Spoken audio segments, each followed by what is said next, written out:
You're listening to Sunshine State Showcase. My name is Ashley, and if this is your first time listening, thank you so much for being here. This is the podcast where we celebrate the creative spirit of Florida in every corner. And have I got a show for y'all today? I recently attended Suwannee Roots Revival at the Spirit of the Suwannee Music Park in Live Oak, Florida. This was a multi-day music festival at a gorgeous campground, and while I was there, I got to interview the Henhouse Prowlers right there in my campsite. They are a four-piece band from Chicago, Illinois. They have toured more than 30 countries. They've played in numerous embassies. They write their own songs, and they're just a great bunch of guys, and I really think you're going to enjoy our conversation. Well, y'all, I don't want to keep you, so sit back, relax, grab your favorite drink, and enjoy the show. We are here at Suwannee Roots Revival with the Henhouse Prowlers. I absolutely loved y'all's set yesterday. My first question for you is, what is your favorite variety of chicken? Favorite variety of chicken? Wow. That's the first time we've ever been asked that. Yeah. Gosh, I wish I knew the actual species names, because there are so many. I'm gonna look them up. John, hold this. You're speaking like how it's cooked? It can be interpret it however you will. Maybe that's not the direction I thought. Yeah, I was thinking like type of chicken. I like Cornell chicken. Mm. You just pick the one you Is knew. that a brand? No, but it is like I made it at my wedding. I like it so much. Yeah. We had chicken marsala at our wedding. That sounds good. Yeah. John, what kind of? I'm Kind of chicken did He's you a have at your wedding? vegetarian. the Morningstar Farms soy chicken patties. Oh, there you go. Buffalo chicken. Oh, Buffalo chicken sounds pretty good. Oh, crossbreed, huh? Here, Jake, what you got? I'm just looking up chicken breeds now. That's the way I took it. I also Chris, you want to look up chicken I got breeds? another one. Guinea fowl for talking breeds. Guinea fowl? Guinea fowls are pretty cool. Oh yeah, if you can't afford a guard dog, get yourself a guinea. I like the That one's the confusing. German Langshan. The German Langshot. Yeah, Langshan. Langshan. Yeah. The Hamburg makes me laugh because I just think hamburger, but it's a chicken. So I'm gonna go with that one. Yeah. Good one. Yeah, that's a good one. Very cool. So you guys have been playing together for over 20 years. That is a very long time for a band. And it's very apparent that the friendship is there. I loved watching y'all on stage. How have y'all always done the wireless thing, or is that a recent thing? Because I love how y'all can come over and like feed off each other and gather around each other.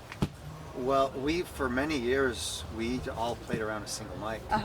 And gradually over the years, we would add DI boxes or a couple extra auxiliary mics.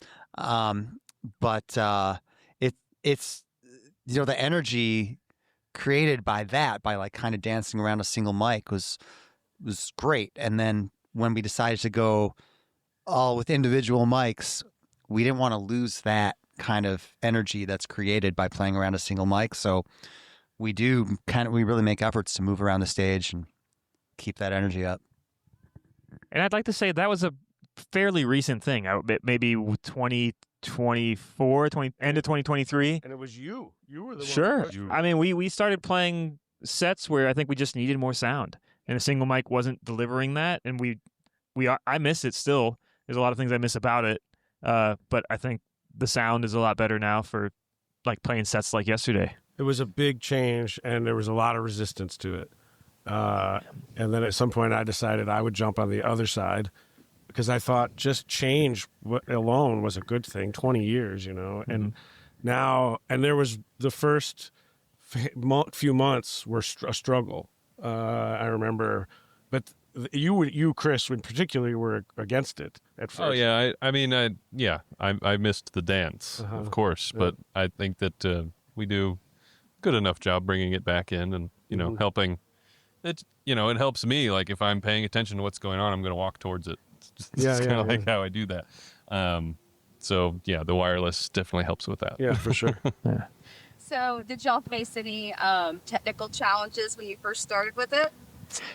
There's definitely some getting used to. I mean, It felt strange. yeah, sure. And we're separated. Like usually with a single mic, we're so close that you can kind of pick up on body language and you can see dynamics and stuff. And now we really have to pay attention to that. I was watching TikTok and I saw that y'all have been to Kazakhstan and y'all have learned their national anthem. Can y'all tell me about that? Yeah, that was. We've done a lot of this work around the world, but that was the first time we'd been asked to learn the national anthem of the country we were visiting, and it turned out to be one of the coolest things first of all, their national anthem is beautiful. And it was a challenge for us to learn how to play it. And our job was to back up singers that were singing it in Kazakh. Whenever we have to learn the music from these countries, you get the song stuck in your head, kind of, and it's there for a long time. And the thought of all of us walking around with the Kazakh national anthem floating around in our head for weeks was really funny. It's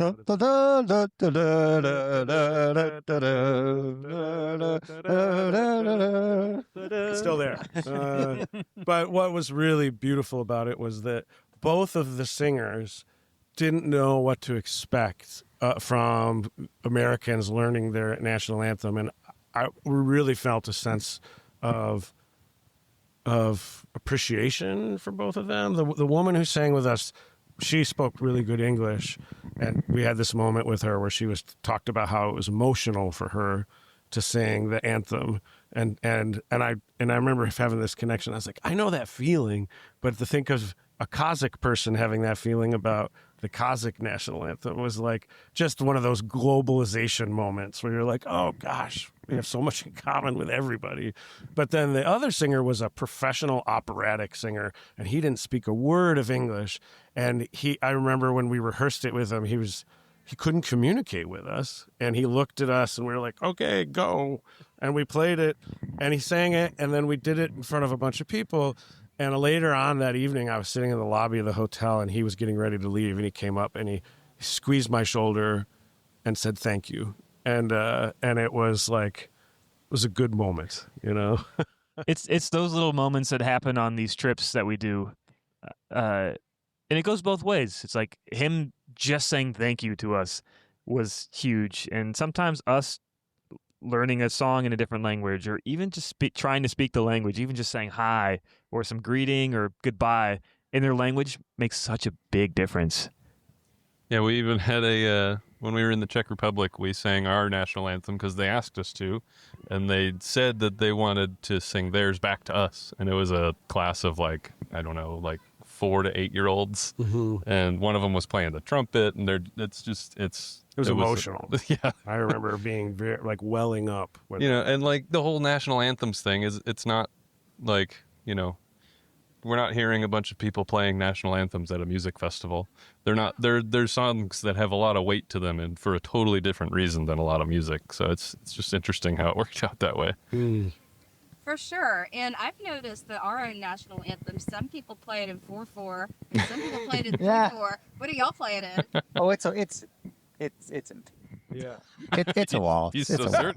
certain. Okay. I never thought about it. I've never thought about it. Yeah. I've just played it. That's so funny. Yeah. As a banjo player, probably 4. Right. 1, 2, 3, 2, 2, Yeah, you're 3, 1, 2, 3. So funny how that melody is so ingrained in me that I don't even think about what time it's in. I just do it. Yeah, totally. Interesting. Thanks for busting our brains. Yeah. I thought that might be a fun end. I'm thinking of it as 6/8, but that's just Similar, yeah. Try it in 5/4. Nerd. Can you see by the dawn's early light what so proudly we hailed at the twilight's last gleam? Oh, yeah. So this leads me back to my initial question is, tell me about your nonprofit, Bluegrass Ambassadors. What's that all about? The reason we were in Kazakhstan and other countries is because back in 2013, we started working with the State Department and kind of carrying on this tradition of cultural diplomacy that's been going on since the Cold War. That is a really fascinating piece of American history that a lot of people don't know about because it just kind of happens underneath. The news doesn't pick up on it, but in a nutshell, our foreign service, the State Department, realized really quickly in the 1950s that cultural exchange was really the most powerful way to connect people across perceived boundaries. You know, it's like we all think we're so different from people, but once you share a song with people, that everything, all those conflicts and everything just kind of melt away. And so there's a long history. It started with jazz musicians, and that opened up to all sorts of music from all over America. And musicians are sent abroad to use music's natural abilities to connect with people. And so we started doing it in 2013. They sent us to West Africa, and then they sent us back to Africa, and it just kind of took off. And it has become a big part of who we are. And I think a big part of why we're asked to go back to do it a lot is because we're this combination of a band that has its very strong identity musically. We write our own songs, and we really do, I think, represent the American sense of freedom and creativity, but also we love learning about other cultures as a band, and we take the time to learn the music of those places. And after doing that a bunch, we were like, man, there's so many opportunities here to do things with these experiences that we've had. And so we started Bluegrass Ambassadors, which is our nonprofit, and we do both educational work here in the States. Like after we're done talking to you, we're going to go teach a workshop and teach some folks how to sing in Luganda, which is an East African language. But we also do school programs, and then we have started to do our own cultural diplomacy trips abroad, starting with Czech Republic last year, where we find these amazing connections with people through music. That is too cool. So I imagine y'all performed at many embassies? Many embassies. Yeah, many. Yeah, those trips are really interesting. There's three things that almost always happen. We usually do a TV appearance on the national television channel, whatever that may be. Kind of the comparison is Good Morning America or something to that effect. We usually do workshops, whether that's to students who actually play music or, we do workshops for anybody. Anybody. But you're right. It's often they'll take us to a music school and pair us up with music students. And then concerts, whether that's at the embassy or whether that's at a festival that's happening locally. Or a park in the middle of a town or a mall. I mean, there's some pretty fascinating stories of think Africa. Like you were way out in the rural part of Africa. One of the most, to look back on, it was our first trip, and we didn't realize it would be one of the most quote exotic ones. But they loaded us and a bunch of people into trucks and drove us out into the middle of the Sahara Desert, and we played in a remote village in Mauritania, which is on the west coast of Africa. And they brought all this equipment and generators because there was no electricity, and they set up speakers, and there was nobody there. We were like, what are we doing here? And the sound of us sound checking, people started showing up coming over the dunes to see us. And it went from where is everybody to there was 1,000 people there. Wow. Yeah. So it was wild. So that is amazing. So being a banjo player and the banjo coming from Africa, did you meet any African banjo players? Well, that same trip in Niger, which is next door to Mauritania, we played with a band, and the band had an accounting player, and the accounting is absolutely the ancestor of the banjo, and he didn't speak any English. I didn't speak any French or Arabic, so we really couldn't talk. But there was this powerful moment where I had him play the 3 strings on his accounting and realized, 1, they were open tuning, and 2, all I had to do was tune down half a step, the banjo, and we could play together effortlessly. Yeah, but he didn't know. I don't think he understood that the banjo was related to his instrument, and I couldn't communicate with him about that. So he was just kind of like, yeah, cool. That was it. So, but a transcending experience for me, for sure. I bet. I heard they really love Don Williams in Africa. They do? How did you hear that? I heard that he played bunches of concerts there. Yeah, we found a Don Williams cover band in the middle of Rwanda. Wow. In remote village, and this kid could sing like Don Williams. That's so funny you said that. I didn't even know who Don Williams was. I learned it from Rwandans. Yeah, but you're right. He did a lot of tours in Africa, and there's this kind of overarching understanding that country music speaks to people around the world because of its common themes of like being away from home and lost love and all those things. And I just saw the other day that Dolly Parton has become huge in Kenya. And so, yeah, that's cool. You busted the Don Williams reference out in Africa out. Totally. Sorry, just a quick interruption. Wanted to let you know that this episode is brought to you by ADF Media, and that is my small business. I assist creatives with all kinds of projects, and when I say creatives, that means singer-songwriters, musicians, writers, dancers, visual artists, you name it. I help you with your creative projects, and that could mean helping you set up your Patreon account, helping you produce a podcast. If you live in the Bay County area, I can travel to you and bring the lights, the cameras, the microphones, everything, and then take everything we've recorded back home and produce it into a full-fledged podcast.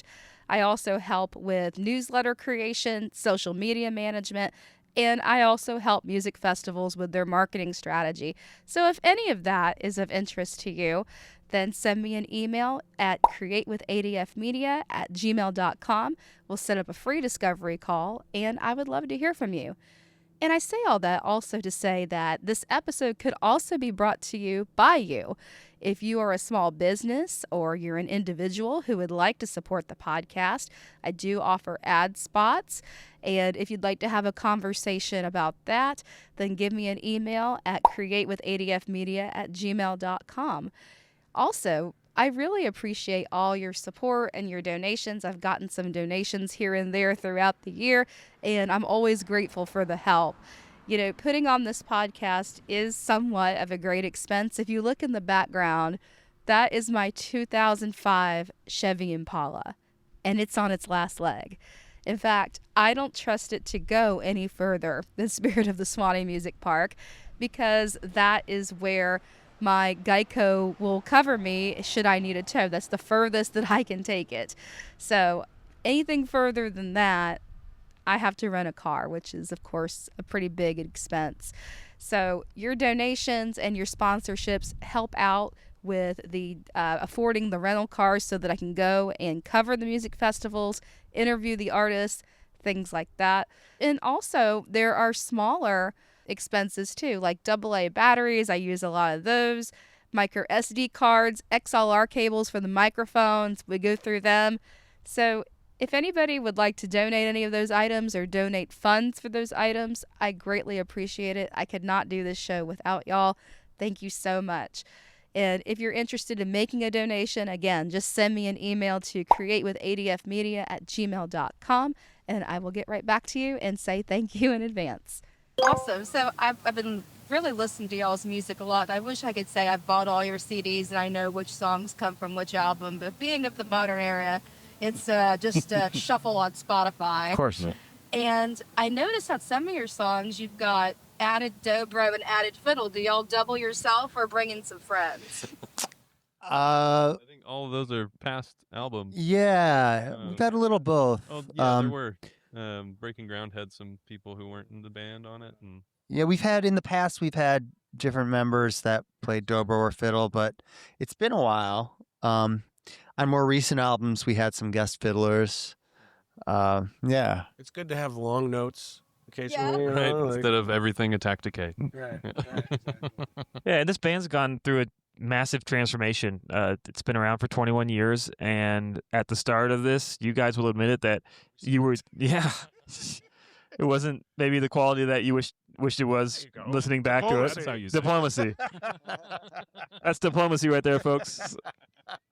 But over the years, you did a bunch of traveling, you did a bunch of touring, had different members come through, and I think that's the fascinating thing is like there's generations to this band of like there's this group of people that made this style of music together, writing these songs, and nowadays we're just a different version of that band. We have two members who have been, consistent through that, and now they've added us two goofballs, us's. Yeah, and the band's sound now is something I'm ferociously proud of, and And there's just no question that it wouldn't be where it is today if it wasn't for Jake and Chris on guitar and mandolin. Like those two, they brought a totally different vibe to things, and their songwriting is great, and it's changed it's turned on the sound of this band on its head in ways that I never could have imagined. What would you tell yourselves 21 years ago about where the band is now? Curious. Took long enough. Honestly, like, it's funny, when we first started, I never imagined that I'd play in like a traditional bluegrass band. And when we first started, like for the first several years, we were. That's all I wanted. I know, that's all you wanted, and I didn't at the time. And then eventually I'm like, okay, fine, this is a traditional bluegrass band. And just dove, like, This is getting leaned into it. Yeah. And but like now, like the sound, there's so much more fluidity to the sound. We're like letting our other influences come in. So I think it's good because none of us really grew up listening to bluegrass. Maybe you did a little bit, Chris. No, not really. So it's something we all came to later.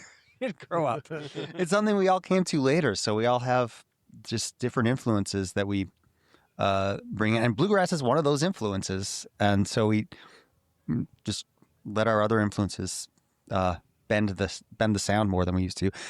And I got to say, another part of that is on our last two albums is Stephen Mogen. So good. Yeah, the bass player is really. Stephen Mogen is with Dark Shadow Recording. We've done our last two records on Dark Shadow Recording, and Stephen Mogen engineering and producing, and he really helps us push our boundaries too, and allows us to. Yeah, encourages us to. Yeah.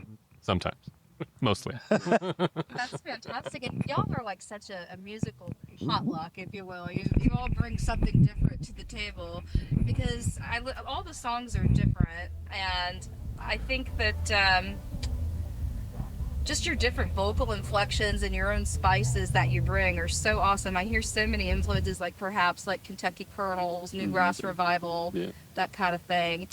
Do you write songs as a co-writing effort, or is it a separate effort that folks bring in and be like, hey, I got this, we're going to learn it? How's that work? Man, you're a great interviewer. Not even not a stutter, not just straight to the point, being like, it's great. It's awesome. We usually typically write songs separate from each other. And that hasn't been a conscious thing. That's just kind of how it's happened. I'd love to do some more co-writing. That'd be a lot of fun. John, you should speak a little bit on this because you have a different tact than we do. Well, I do a lot of co-writing over the last few years with different people. But I will say, like, we had songs on past albums that we didn't necessarily credit as co-writes, but we definitely like had like the way you two guys sat down and worked on Jane Addams. Yeah. The way Chris threw in a last verse to lining up.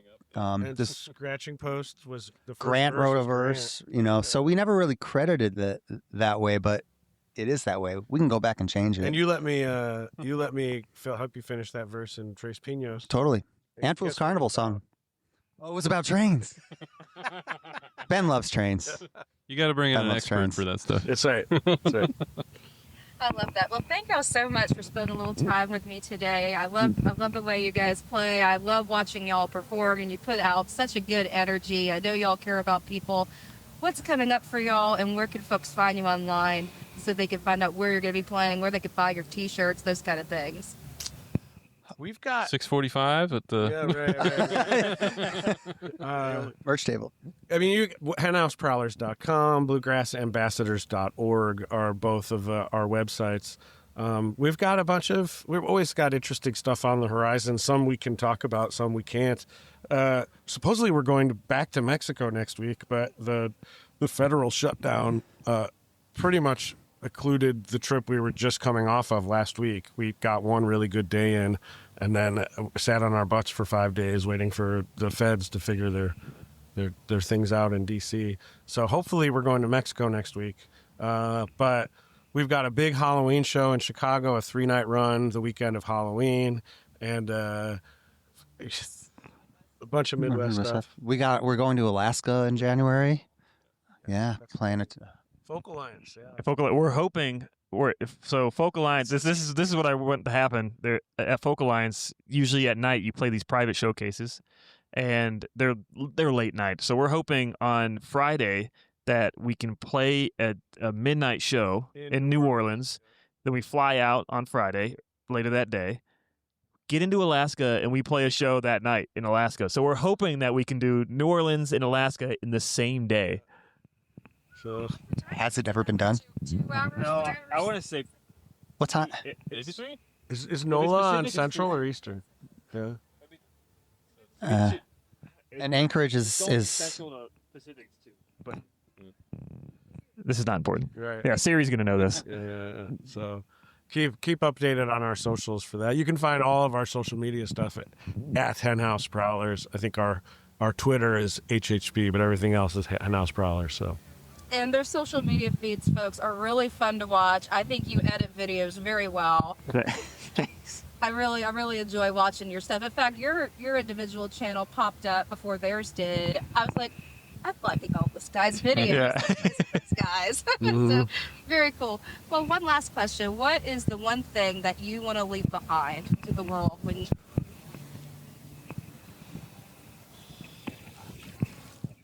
I mean, just something to do with the power of music to bring people together and build bridges.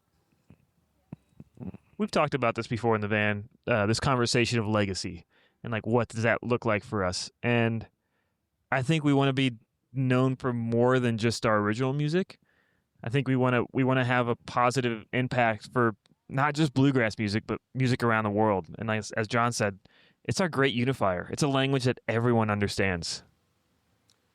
Yeah, and I think that the thing that I'm always hoping that other people feel is that feeling that we've now been lucky enough to have repeatedly of like experiencing how other people live and finding the things you have in common with that, regardless of how different they appear, how different their food is, how different their language is.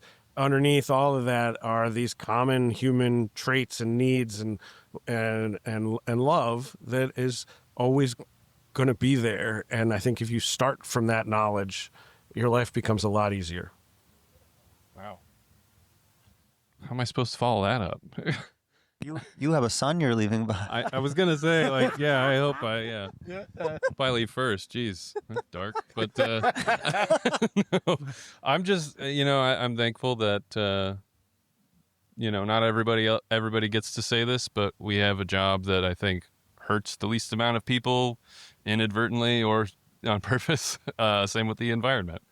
I think the biggest part of our carbon footprint is the flights we take that are going to be happening anyway. So just trying to hurt as least amount of people as possible. Well, y'all are musicians, so that means you're healers. Thank you so much for spending some time with me today. In the words of Woody Guthrie, take it easy to take it. Thanks, y'all. Thank you. Thank you. Wasn't that great? I hope you enjoyed my conversation with the Henhouse Prowlers. And thank you again to Beth Judy and her team for having me come and cover the festival. And also thank you to the Henhouse Prowlers and their team for being on the show. I really appreciate y'all. That was a great conversation. And I wish you the best in everything y'all do. And I hope to see you again someday. Coming up in future episodes of Sunshine State Showcase, I also interviewed while I was at Roots Revival one of my favorite singer-songwriters, and that is Walter Parks. Walter Parks spent many years performing with the legendary Richie Havens. In fact, I even got to see him play with Richie Havens at Spirit of the Suwannee many, many, many years ago. And that just left a mark on me, both seeing Richie and seeing Walter. And I had to interview him, and it was a great conversation. Not only is Walter a great singer-songwriter, but he is a music scholar. He has gone and studied the music from the Okefenokee Swamp and music from the Library of Congress, and he shared some great stories about what it was like to work with Richie Havens. So don't miss that conversation. That'll be out in about 2 weeks. And then 2 weeks following that, I'm going to try to get to every 2 weeks putting out a new episode cadence. Trying, y'all. Following that, I have an episode that I recorded with Chakula and friends at the Florida Sands Music Ranch at the Florida Winter Music Festival at the beginning of November. Chakula has a nonprofit known as the Hunger Bus. It's a 501c3, and he goes to different events and collects food items, food donations for food pantries for hungry people and children. And while we were at the Florida Winter Music Festival, I packed up all my stuff and I went over to the Hunger Bus where they were having a raffle. They were raffling off a djembe drum, and folks could play a song, sing out for food for people to make donations. They got some entries into the raffle, and then at the end, there was a winner, and you're going to have to listen to the episode or watch the episode, whatever you prefer, to find out who the winner was. So we also recorded some acoustic sessions. I should say there's also an acoustic session with the Henhouse Prowlers up on my YouTube channel. And I'm also going to be posting some videos from Florida Winter Music Festival of all the different performances I was able to catch. This was more of a fireside chat than a straight-on interview. So those who were there for the conversation were Trevor Bystrom, Nora Bear, Nancy Faulkner, Michael Hammonds, and also Chakula, of course. We had a great conversation talking about the festival, all the great things that the Hunger Bus does to help people, and I really hope you'll tune in for the rest of the conversation. Again, thank you so much for all our new listeners and all viewers who are catching us on YouTube. And again, thank you to the Florida Winter Music Festival for having me. And folks, if you would like for me to come cover your event, send me an email to createwithadfmedia@gmail.com. And I'll catch you in a couple weeks. And until next time, in the words of Woody Guthrie, take it easy, but take it.